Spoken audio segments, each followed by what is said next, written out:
출애굽기 19장 1절로 6절 말씀입니다.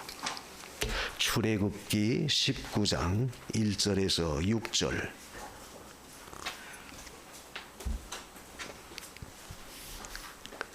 이스라엘 자손이 애굽 땅에서 나올 때부터 제3월 곧 그때에 그들이 시내 광야에 이르니라. 그들이 르비딤을 떠나 시내 광야에 이르러 그 광야에 장막을 치되 산 앞에 장막을 치니라. 모세가 하나님 앞에 올라가니 여호와께서 산에서 그를 불러 가라사대 너는 이같이 야곱 족속에게 이르고 이스라엘 자손에게 고하라. 나의 애굽 사람에게 어떻게 행하였음과 내가 어떻게 독수리 날개로 너희를 업어 내게로 인도하였음을 너희가 보았느니라. 세계가 다 내게 속하였나니 너희가 내 말을 잘 듣고 내 언약을 지키면 너희는 열국 중에서 내 소유가 되겠고 너희가 내게 대하여 제사장 나라가 되며 거룩한 백성이 되리라. 너는 이 말을 이스라엘 자손에게 고할지니라. 아멘. 너는 이 말을 이스라엘 자손에게 고해라. 6절 하반절에 그 말씀이 있죠. 그러니까 이것은 결국 하나님께서 이스라엘에게 베푼 은총을 다시 한번 가서 그들에게 깨우쳐 줘라. 모세에게 시내산에서 그런 명령을 내리셨습니다. 그래서 오늘 우리가 읽은 이 본문은 결국 이제 우리가 20장에 가면 십계명이 나와요. 율법을 주는 율법 수여에 관한 말씀이 나오는데 19장에서는 그 율법을 받기 전에 먼저 그들이 알아야 될 것을 상기시키시는 그런 내용이에요. 그러니까 다시 말하면 애굽에서 나와서 석 달 되던 때에 결국 시내산에서 십계명을 받는데 그 십계명을 받기 전에 3개월 동안 광야에서 겪었던 일들, 또 그 전에 애굽에서 400년 동안 그 종살이 했던 노예 생활했던 그 모든 과거, 그런 데서 하나님이 너희를 어떻게 이끌어냈고 오늘까지 그런 가운데서 어떻게 보호하셔서 오늘 이 시간까지 왔는가, 그걸 다시 한번 생각해 보라는 거예요. 그래서 오늘 우리가 이 말씀을 통해서 함께 말씀을 배우려고 하는 것은 우리가 살아오면서 하나님이 우리에게 어떻게 보호하셨고 어떻게 지켜주셨고 또 어떻게 우리에게 앞으로 할 것인가, 그것을 오늘 하나님 우리에게 말씀해 주시는 겁니다. 그래서 모세에게 이걸 듣고, 이 말을 내가 너에게 말하는 말을 듣고 가서 그들에게 그대로 전해줘라. 그 말을 이루라. 그래서 우리가 살면서 사는 모든 우리의 삶이라고 하는 것은 결국 어느 것 하나 하나님의 어떤 인도, 보호, 또 하나님의 모든 섭리, 관리하심이 하나도 없는 게 없어요. 다 하나님이 인도하셨어요. 근데 문제는 살아오면서 우리가 그걸 잊고 지날 때가 많아요. 잊고 지날 때가 많습니다. 그때 하나님은 봐라, 내가 애굽에서 어떻게 살았으며 또 애굽을 어떻게 출애굽했으며 또 40년 광야의 길을 어떻게 왔는가, 너희가 한번 생각해 봐라. 그래서 결국은 우리에게 중요한 것은 하나님께서 우리에게 베풀어준 그 은혜, 그 은총을 절대 잊지 말라는 겁니다. 잊지 말고 기억하라는 거예요. 마음에 늘 새겨두라는 거예요. 그리고 하나님 우리에게 말씀하시는 것을 너희가 잘 지켜라. 그래서 우리가 하나님의 약속을 보면 그 약속에는 꼭 반드시 하나님의 축복이 꼭 담겨 있어요. 언약에는 반드시 하나님의 축복이 반드시 거기에 담겨 있다는 사실이에요. 그러니까 막연하게 이거 해라, 그게 아니고 네가 이걸 하면, 오늘 본문에도 그랬죠. 이 약속을 지키면, 그 5절에도 내 언약을 지키면 이것은 결국 뭘 가리키겠어요? 하나님 우리의 약속하신 것을 내가 지키면 결국 하나님 우리에게 그 약속한 대로 너에게 반드시 복을 주겠다. 이 약속을 이루어 주시겠다는 거예요. 그 성도에게 약속하신 모든 언약, 그 약속은 반드시 우리를 위해서 하나님이 복 주기 위해서 주시는 계명입니다. 그 율법도 그렇죠. 율법의 핵심이 바로 십계명이에요. 그 십계명도 결국 뭡니까?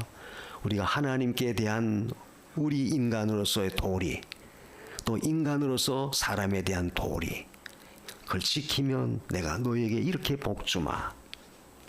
그래서 결국 성경이라고 하는 것은 엄밀하게 하나님의 약속입니다.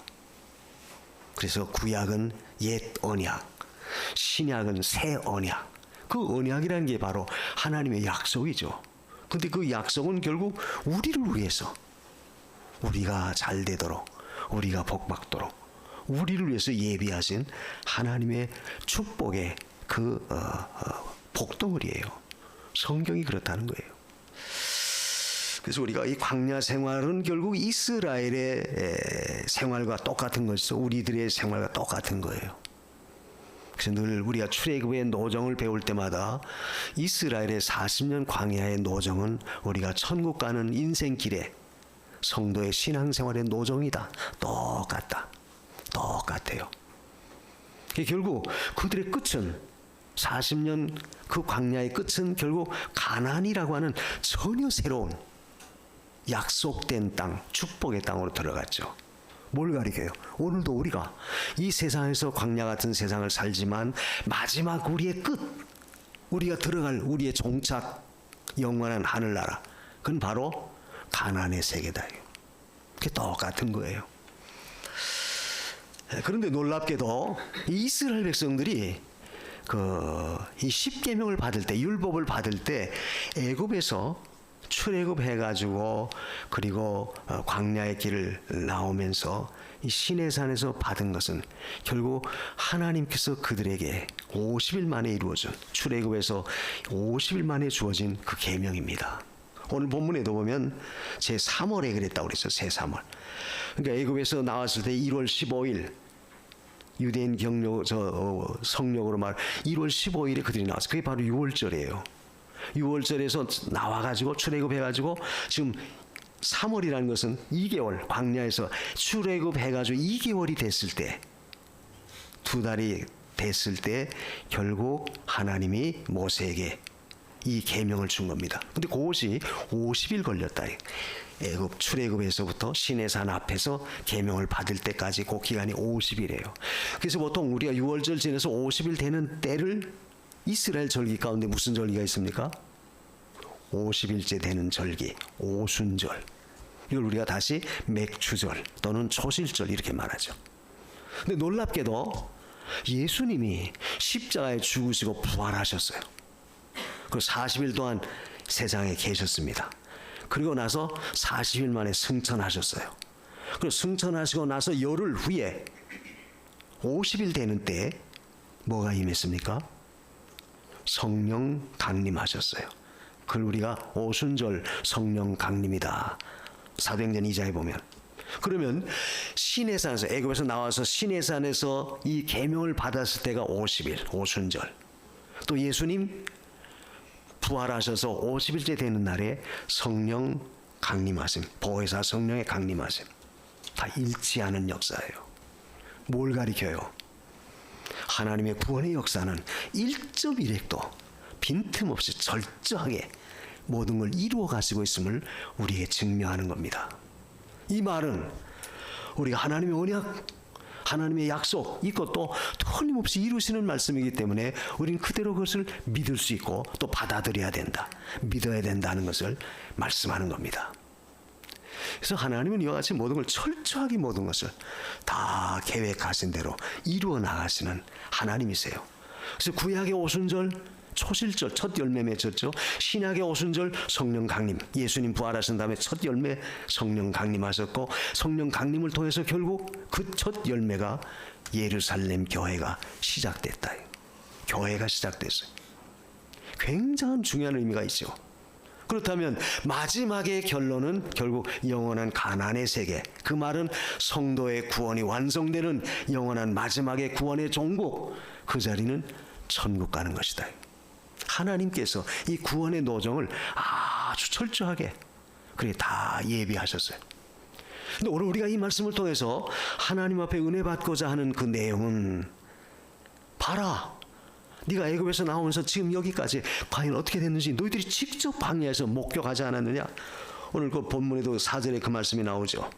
나의 애굽 사람에게 어떻게 행하였음과 내가 어떻게 독수리 날개로 너희를 업어 내게로 인도하였음을 너희가 보았느니라. 너희가 보았다 하는 말은 너희가 직접 참례 못하고 남의 한 이야기 듣고 와서 너희가 아는 게 아니고 너희가 직접 현장에서 같이 거기서 되어진 일을 목격하고 목도하고 체험하고 경험하지 않았느냐? 틀림없는 사실이라는 얘기예요.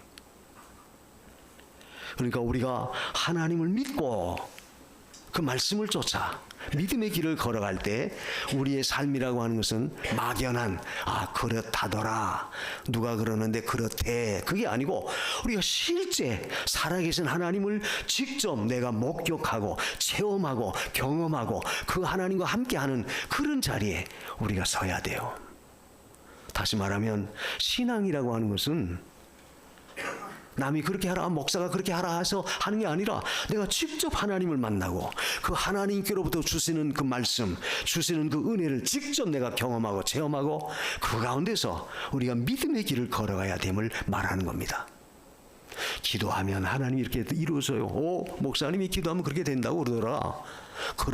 그렇다더라. 그게 아니라 내가 직접 믿고 그 하나님 앞에 기도하니까 하나님이 직접 내 기도를 들으셔서 기도의 열매를 나타내 보여주셨다. 내가 직접 경험했다, 체험했다. 그런 자리에 우리의 신앙이 나아야 된다, 그 말이죠. 이게 바로 뭐예요? 산믿음이에요. 생명력 있는 믿음입니다. 왜 이 말을 강조합니까? 우리에게는 하나님의 언약은 살았고 확실하고 분명하기 때문에 그래요. 분명하기 때문에. 그래서 우리가 믿는 이 신앙이라고 하는 것은 막연한 어떤 신화가 아닙니다. 구전으로 전해 내려오는 무슨 전래 동화 같은 그런 사람들 듣기에 좋기 위해서 무슨 꾸며낸 교훈적인 이야기가 결코 아니다, 그 말이에요. 실제 살아계신 하나님, 그분이 그리스도를 통해서 확실하게 생생하게 나타내 보여준 그 사건을 오늘 우리에게 그대로 다 나타내 주셨고 또 우리는 그걸 그대로 믿고 우리가 그 길을 가는 겁니다. 그렇기 때문에 성도의 신앙이라고 하는 것은 그야말로 생명길이고 산 믿음의 길이죠. 그래서 오늘 우리가 이 말씀을 통해서 세 가지 그 주님이 하시는 말씀, 하나님께서 하시는 말씀은 뭐냐? 광야에서 내가 너희를 어떻게 인도했고 어떻게 보호했는지 그걸 알라는 거예요.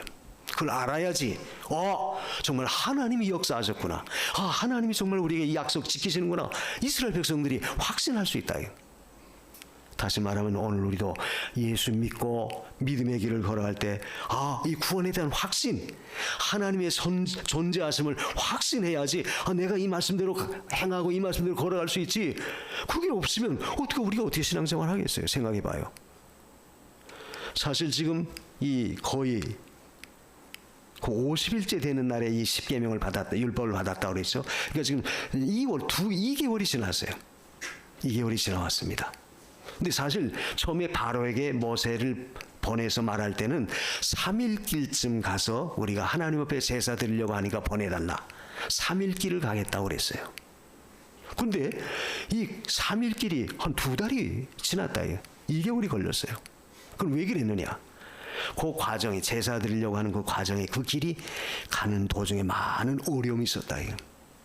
우리가 오늘 본문에서 르비딤을 떠나서 시내산에 갔다. 그 2절에 그 말씀이 나오죠. 르비딤은 이스라엘이 광야 건너와서 물이 없어서 고통받던 그런 때에 있었어요. 그 르비딤, 그 마라라고 하는 것. 그러니까 즉 이 말은 그래서 한 3일 길쯤 가서 광야에서 제사 드리겠다고 했는데 2달이 걸렸다라고 하는 그 말은 그만큼 과정 속에서 많은 어려움이 많았다, 그 말. 홍해 바다에 그 역사도 있었죠. 애굽 기마병 병들이 600 특별 병거가 쫓아와서 엄청나게 거기서 또 위기를 겪었잖아요. 그런 과정 속에서 많은 어려움이 있었기 때문에 한 2달 걸렸다. 이 말은 결국 우리가 하나님 앞에서 믿음의 길을 걸어갈 때도 우리의 어떤 계획, 우리의 작정, 우리의 모든 것이 우리 마음대로 사실 여유롭게 이루어지지는 않는다고 하는 것을 단적으로 보여줘요. 무슨 말이에요? 내가 계획을 세웠는데 그 계획대로 철저하게 착착착착 이루어지지 않고 가다가 변수가 생긴다. 내가 오늘 저분하고 10시에 만나기로 했다. 그럼 집에서 가면 한 15분이면 가겠다. 그렇게 다 계획을 짜서 보통 그렇게 걸리니까 갔는데 가다 보니까 도중에 도로 공사를 해요. 우리가 글로 못 가고 삥 돌아가야 돼요. 변수가 생겼어요. 그러다 보니까 10시에 만나기로 했는데 10시 10분 걸렸다. 그런 경우가 많아요. 예를 들면 그와 같다는 거예요. 우리의 인생 삶도 그와 똑같아요. 나는 이렇게 하겠다. 이런 계획을 세우고 이렇게 해야지 하는데 그 뜻대로 되지 않고 도중에 많은 어려움, 시련, 시험, 환난과 고통 이런 것들이 우리에게 겹칠 때가 많다. 그래도 중요한 것은 뭐냐? 내가 너희를 어떻게 보호했으며 어떻게 너희를 업어서 여기까지 인도했는가 기억해라. 그래도 하나님은 반드시 우리를 지켜주신다는 거예요. 살면서 그렇지 않습니까? 태어나서 오늘날까지 지나면서 아무런 변고 없이 아무런 어려움 없이 아무런 무슨 슬픈 일 없이 그저 좋고 기쁘고 형통하고 좋은 일들만 그렇게 우리가 지내왔습니까? 절대 아니잖아요. 변수가 얼마나 많아요. 어떤 때는 생각지 못했던 사건이 생길 때도 있고 어떤 때는 몸에 질병이 생겨서 고통스러운 그런 경우도 있고 어떤 때는 사업이 안 돼서 사업 때문에 속썩이고 자녀 때문에 고통받고 그런 변수가 우리에는 엄청나게 많아요. 그렇지만 내가 너희를 어떻게 보호했으며 그런 가운데서 내가 어떻게 너희를 여기까지 인도했는가 기억해라. 여기에 하나님이 우리에게 말씀하시는 거예요. 살면서 우리가 겪는 일들이 많이 있지만 그런 가운데서도 하나님 우리를 어떻게 보호하셨고 어떻게 여기까지 인도했나 꼭 기억하라는 거예요. 첫 번째 하나님이 우리에게 베푸신 은총이 뭐냐 하면 거기 4절에 보면 나의 애굽 사람이 어떻게 행하였음과 내가 어떻게 독수리 날개로 너희를 업어 내게로 인도하였음을 너희가 보았다.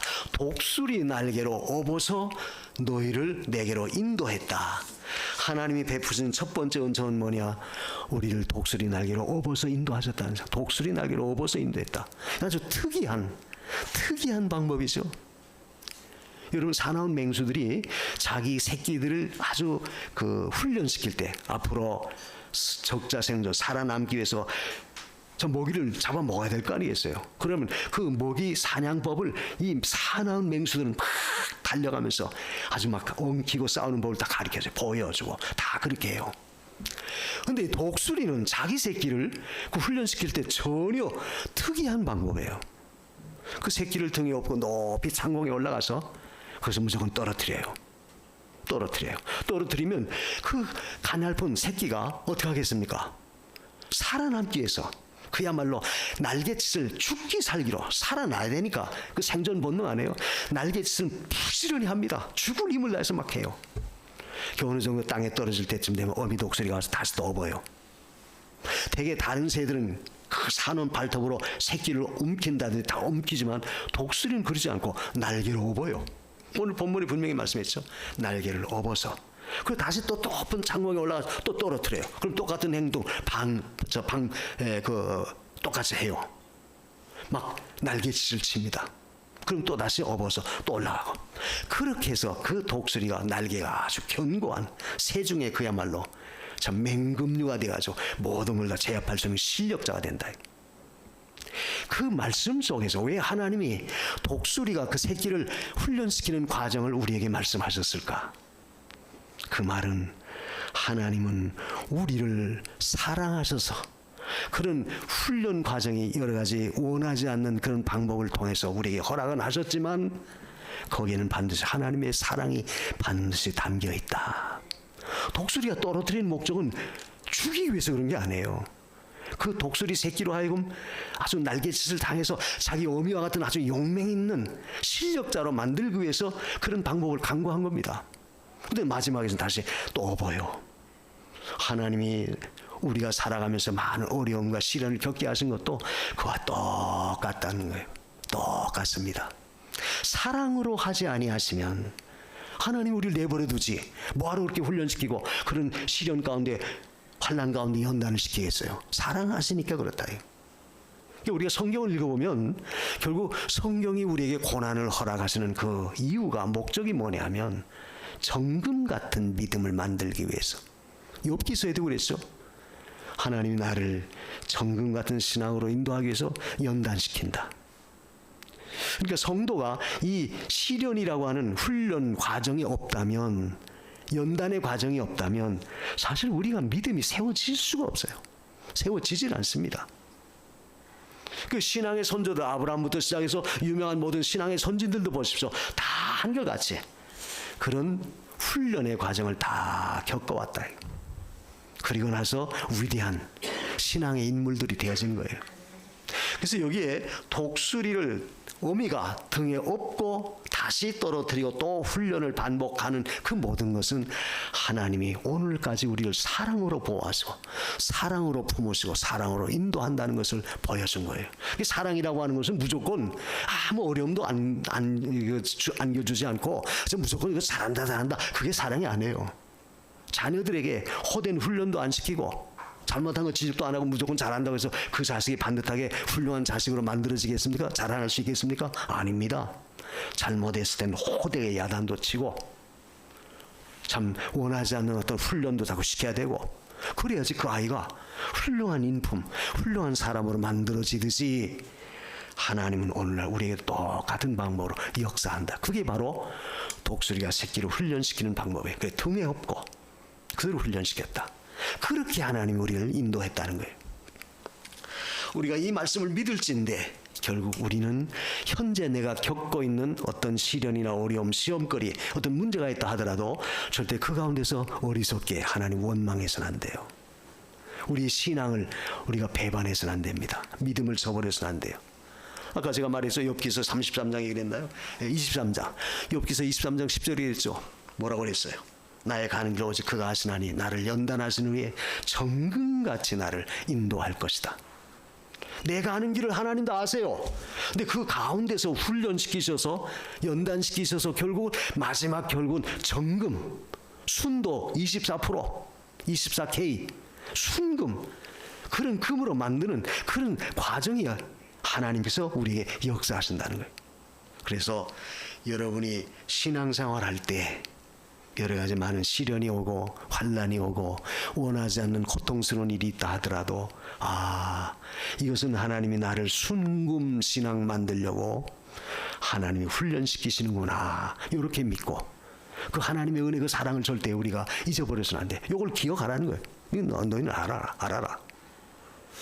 자, 우리가 아브라함도 그랬고 오늘 본문에 나오는 모세도 그랬고 또 야곱도 그랬고, 근데 거기 특별한 말씀을 했죠. 그 3절에 보면 여호와께서 산에서 그를 불러 가라사 너는 이같이 야곱 족속에게 이르고 이스라엘 자손에게 고하라. 그 야곱 족속과 이스라엘 자손이다. 각각 이름이 달리 나와요. 야곱 족속이 누구, 이스라엘 자손이 누굽니까? 야곱 족속이 바로 이스라엘 백성이고 그 이스라엘 자손이 바로 야곱 족속이에요. 그러니까 야곱이라고 하는 그 인물이 나중에 이스라엘로 이름이 바뀌어지죠. 우리가 창세기 그 어디서 나와요? 32장입니까? 32장에 나오죠. 야복강에서 형 에서가 자기를 죽이려고 군사를 거느리고 온다 할 때 야곱이 얼마나 몸이 달았습니까? 그래서 야복강에서 하나님과 씨름해요. 그때 야곱이 거기서 거꾸러져요. 너는 이제 야곱이 아니다. 너는 이스라엘이다. 하나님께서 야곱의 이름을 바꿔줘요. 그 이스라엘이라고 하는 것은 네가 하나님과 겨루어 이겼다, 승리자라는 뜻이에요. 그렇다면 오늘 이 야곱 족속에게 이르고 이스라엘 자손에게 고하라 하는 그 말은 야곱 족속같이 흠이 많고 부정하고 연약했던 너희였지만 하나님이 그런 훈련의 과정을 통해서 너희를 이스라엘로 변화시킨다, 이스라엘로 승리자로 만들어준다, 이걸 말한 거예요.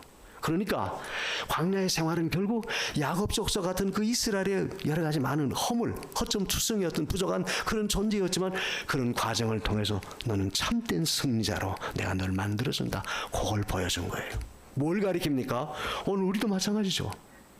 우리 자신의 본래의 모습은 야곱 같은 흠이 많은 우리예요.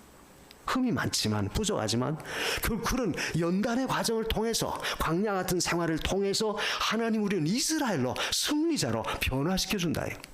그 변화된 자에게 주시는 축복이 뭡니까? 가나안의 세계예요. 여러분, 하나님께서는 우리를 이와 같이 애굽 같은 세상에서 늘 독수리가 그 새끼를 등에 업듯이 지금도 하나님 우리를 연단시켜주고 우리를 훈련시키고 있다는 사실을 잊지 마십시오. 그리고 그 말씀을 꼭 마음에 새기고, 하나님은 나를 이렇게 사랑하시는구나. 왜? 다른 짐승들은 아주 사납고 맹수같이 그렇게 막 엉키고 그렇게 하지만 업어서 우리를 인도하시는 그 하나님이에요. 그 업는다는 말은 모성애가 거기 깃들려 있죠. 어머니가 자기 어린아이를 업듯이 품듯이 하나님의 사랑이 거기에 깃들려 있다 그 말이에요. 그래서 사랑으로 우리를 업어서 인도하시고 보호해 주신 하나님, 이걸 잊지 말아라. 그 두 번째는 또 그게 뭐라고 말합니까? 세계가 다 내게 속하였나니 너희가 내 말을 잘 듣고 내 언약을 지키면 너는 열국 중에서 내 소유가 되겠다. 소유로, 너를 내 소유로 삼아주겠다. 근데 소유로 삼겠다고 하는 그 단어 소유라고 하는 개념은 뭐냐면 가장 귀중한 소장품이다, 그런 뜻이에요. 그 원문의 뜻이 아주 내가 가장 귀히 여기는 보물, 소장품. 우리가 지난 주일날 그 신명기 7장에서 공부했죠. 내가 너를 성민으로, 만국 백성 가운데 택하여 성민으로 삼았다. 그 성민으로 삼았다는 말은 오늘 본문의 말씀 소유, 하나님의 소유가 되게 했다. 이 소유가 보통 소유가 아니고 이 소유는 하나님이 가장 아끼시는 품에 아주 간직하는 소장품, 귀중한 소장품으로 내가 너를 이렇게 삼아주겠다는 거예요. 하나님이 우리를 어떻게 인도하셨으며 어떻게 보호하셨으며 어떻게 우리의 갈 길을 인도하느냐, 하나님의 소장품으로 우리를 이와 같이 소중히 여기시고 보호해 주십니다. 이걸 잊지 말라 이 말이에요. 이걸 잊지 마십시오. 나 같은 것이 뭔데 하나님이 나를 이렇게 귀하게 여기시나. 특별히 거기에 그 뭘 말씀했냐면 세계가 다 내게 속했다. 거기 5절에 그 말씀에 세계가 다 나의 것이다. 그 말은 이스라엘 백성의 하나님이시지만, 택한 자의 하나님이시지만 사실 하나님은 전 세계 모든 만민, 전 세계 모든 것을 다 소유하신, 관할하신 바로 그분이다. 전 세계 주인 되신 그분이 어떻게 보잘것없는 조그만 이스라엘 민족, 야곱 같은 흠이 많은 너희들을 내 소유로 삼겠느냐, 그걸 알라는 거예요. 그걸 알게 하려고 하나님이 강조점으로 말씀한 겁니다. 뭘 가리킵니까? 전 세계 만민 중에 나 같은 존재. 뭔데? 내가 뭔데? 허물이 많은 야곱 같은 난데 하나님 뭔데 나를 이렇게 훈련시켜서 이스라엘 승리자로 만들려고 하시는가? 또 거기다가 나를 가장 아끼시는 소장품으로 하나님의 소유로 삼아줬는가? 생각해보라 그 말이에요. 우리가 그 말씀을 새길 때 얼마나 감사해요. 얼마나 감사해요. 하나님은 나를 당신의 소유물로 삼았다. 우리가 세상엔 두 가지예요. 하나님께 속한 소유물이냐, 아니면 하나님께 속하지 않은 다른 것은 결국 다른 데 속했다는 건 뭘 가리켜요? 공중의 권세 잡은 마귀에게 속한 존재. 그러니까 하나님께 속한 존재냐, 내가 악마에게 속한 존재냐, 둘 중에 하나인데, 근데 우리를 가장 전 세계 모든 만물을 창조하시고 그 주인이 되시는 바로 그분이 나를 특별히 뽑아서 하나님의 소유를 삼았다. 얼마나 감사하냐 그 말이에요. 그렇게 하나님이 나를 오늘까지 보호하고 우리를 오늘까지 인도해 주신 겁니다. 이 말은 앞으로도 하나님은 나를 이렇게 소중히 여기시고 앞으로 천국 갈 때까지 책임져 주시고 인도해 주신다 그 말이에요. 이걸 잊지 말라 이 말이에요. 이걸 잊지 말아요. 그래서 우리는 하나님의 베푸신 이 은혜를 절대 배은망덕해서는 안 돼요. 그리고 세 번째는 또 어떻게 해주겠냐, 어떻게 우리를 은총을 베풀어 줬냐 하면은 거기 6절에 나옵니다. 너희가 내게 대하여 제사장 나라가 되며 거룩한 백성이 되리라. 제사장 나라와 거룩한 백성으로 내가 너를 택하였다. 너를 그렇게 인도했다. 그렇게 내가 너를 보호했다 그 말이에요. 거룩한 백성, 제사장 나라. 특별히 제사장이 하는 임무가 뭡니까? 제사장은 사람과 인간과 하나님 사이의 중보자가 돼서 그 사람이 하나님께 나갈 수 있는 그 모든 길을 준비하는 그 일을 하는 자가 제사장이에요. 그러니까 제사장은 백성을 대표해서 하나님께 나가서 백성을 하나님께로 인도하는, 하나님께 화목시키게 하는 그 역할이 제사장이 할 직무입니다. 근데 우리를 하나님은 제사장으로 삼았다. 베드로전서 2장 9절에도 오늘 이와 같은 말씀이 나오죠. 너희는 택하신 거룩한 하나님의 백성인데 제사장, 왕 같은 제사장이다. 거룩한 백성이다. 그의 소유된 백성이다. 왕 같은 제사장. 그러니까 이것은 하나님이 우리를 특별히 뽑으셔서 하나님의 소유물로 삼아주셔서 우리에게 부여한 그 직무가 제사장의 직무를 우리에게 주셨다고 하는 뜻이 있습니다. 제사장. 그 제사장은 뭐예요? 모든 만국을 다 하나님께로 인도하는 제사장 나라니까 세상 열방의 나라를 너를 통해서 너희 나라를 통해서 하나님께로 인도하는 그 역할을 해라. 우리가 제사장이다. 제사장 왕 같은 제사장이다 하는 말은 나를 통해서 모든 백성들을 하나님께로 인도하는 그 역할을 너희가 해라. 그 말이에요. 그 말이 뭐겠어요? 우리가 복음을 전해서 다른 사람을 주께로 인도하는 그 역할, 이게 바로 제사장 된 우리가 하여야 할 일들입니다. 성도에게 주어진 이 임무, 이 책무는 굉장히 중요해요. 노예를 통해서, 사실 노예는 누구냐? 아까도 그랬죠. 전 세계 모든 우주 만물의 주인이신 그분이 바로 노, 이스라엘 바닷가 없는 노, 소수 노를 택해서 제사장 나라로 삼았다는 것은 내가 할 일이 그만큼 중요하다는 것을 강조한 겁니다. 강조한 거예요. 뭘 가리켜요? 오늘 내가 하나님 앞에 제사장 이런 직임을 감당하는 것은 얼마나 중차대하고 얼마나 값진 것임을 하나님 우리에게 알라는 겁니다. 그래서 내가 너를 제사장으로 삼았다. 그래서 우리는 생활 속에서도 항상 하나님 나타내 보여줘야 돼요. 그래서 이 말을 하고 이제 20장에 가서 십계명을 주잖아요. 율법을 줍니다. 그것은 곧 우리가 이 세상에서 사는 도리, 그 모든 법, 이걸 알아야 된다 이거. 사람도 그렇죠. 사람이 태어나서 사람 사는 도리를 못하면 그 사람이 아니죠. 짐승만도 못한 거 아니에요. 오늘날 세상에는 짐승만도 못한 그런 사람들이 얼마나 많습니까? 짐승도 하지 못하는 일들을 사람의 탈을 쓰고도 짐승만도 못한 행동할 때가 얼마나 많냐. 그건 뭐냐? 사람에 대한 도리를 제대로 못해서 그렇다. 뭘 가리켜요? 오늘 우리 예수 믿는 하나님의 백성도 마찬가지예요. 하나님의 백성답게, 하나님의 소유물답게 하나님 백성된 도리, 그 모든 의무를 바로 감당해라. 그게 바로 제사장의 직입니다. 제사장의 책무다.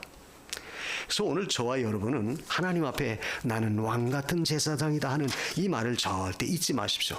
제사장도 보통 제사장이 아니고 왕 같은 제사장. 베드로전서 2장 9절에 아니 내가 무슨 왕 같은 왕이라고 하는 절대 권위를 가진다죠. 우리는 하나님께로부터 부여받은, 하나님께로부터 그 모든 걸 다 전수받은 절대적인 하나님의 그 권세, 그 하나님의 영원한 능력의 역사가 우리에게 와 있다. 그러니까 우리가 그걸 써먹으면 돼요. 행사하면 된다. 즉 믿음을 쓰면 우리도 이 세상에서 왕 같은 제사장으로서의 우리 책임을 다할 수 있는 거예요. 문제는 우리가 믿음을 제대로 행하지 못하니까 그렇다. 그래서 성경은 반드시 말하죠. 지키면 열국 중에 내 소유가 되고 제사장 나라가 되고 거룩한 백성이 된다. 지키면. 그러니까 성도가 할 일은, 이 모든 일을 감당할 수 있는 일은 결국 하나님의 약속하신 언약을 지키는 거예요.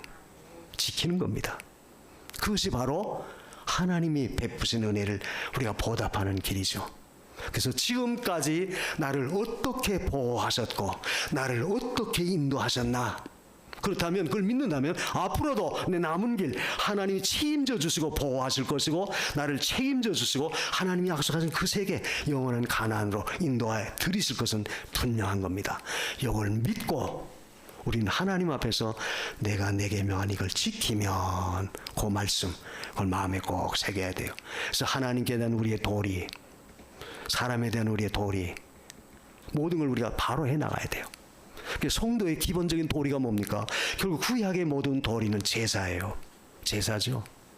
이스라엘 백성들이 제사장으로서의 그 책임을 다하기 위해서 누굴 제사드렸어요. 제사라는 것은 결국 예배입니다. 하나님 앞에 드려지는 거 아니에요.